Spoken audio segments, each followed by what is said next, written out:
නැවතත් අද දෙරණ ජනප්‍රිය ගායන ශිල්පී සතිෂ් පෙරේරා මහතා අද උදෑසන අභාව ප්‍රාප්ත වුණා. ඒ කොළඹ පෞද්ගලික රෝහලක ප්‍රතිකාර ලැබමින් සිටියදී.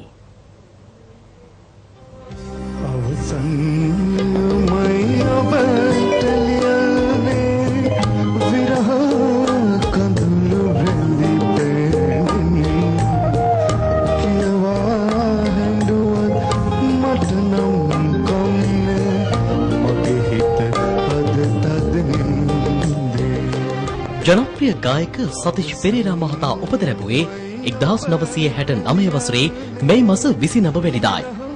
ඔහු ප්‍රවීණ ගායන ශිල්පී අභාවප්‍රාප්ත ෂෙල්ටන් පෙරේරා මහතාගේ පුත්‍රයායි.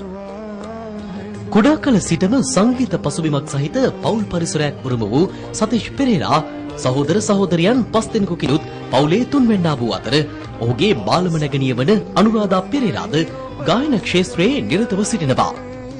2010 වසරේදී විවාහ දිවියට එළඹි සතිෂ් පෙරේරා මහතා මිය යන විට එක් දරුපියෙක්. මාසකට අධික කාලයක් රෝහල්ගතව ප්‍රතිකාර ලැබමින් සිටි ඒ මහතා අභාවප්‍රාප්ත වූයේ ලියුකීමියා රෝගය හේතුවෙන්. නම්බර 79 ජෝතිකාරාම පාර කලල්ගොඩ තලවතුගොඩ යන ලිපිනේ බෙවන විට සතිෂ් පෙරේරා මහතාගේ දේහය තැන්පත් කර ඇති අතර එළඹෙන 25 වෙනිදා බදාදා බොරැල්ල කනත්තේදී ඒ මහතාගේ අවසන් කටයුතු සිදු කිරීමට නියමිතයි.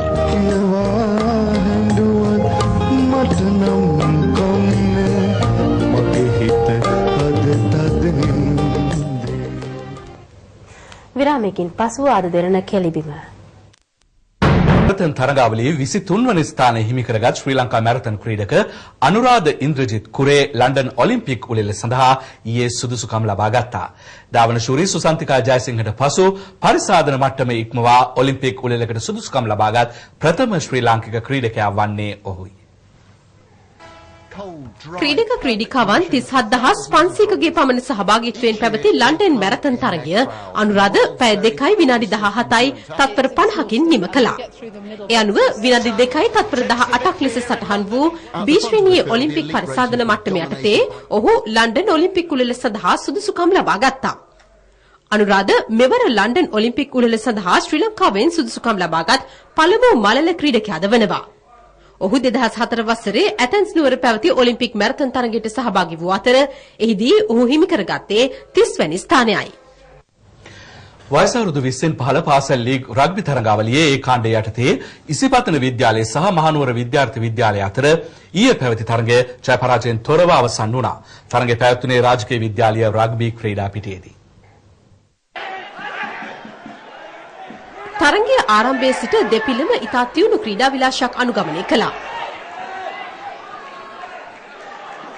ඒ අනුව තරගයේ පළමු අර්ධය අවසන් වුණේ ලකුණු 14ට 10ක් ලෙස ඉසිපතන විද්‍යාලයේ පෙරමුණේ පසු වෙමින්. ලකුණු 19ට 16ක් ලෙස අවසන් මිනිත්තුව දක්වා ඉසිපතන විද්‍යාලයේ තරගයේ පෙරමුණ ගතත් අවසන් මිනිත්තුවේදී ලැබුණු දඬුවම් පහරක් සාර්ථක කරගත් විද්‍යාර්ථී විද්‍යාලය ලකුණු තත්ත්වය සම කිරීමට සමත් වුණා. අද දෙරණින් අදට අපි සමුගන්නවා. සවිස්තරාත්මක තොරතුරු සඳහා පිවිසෙන්න www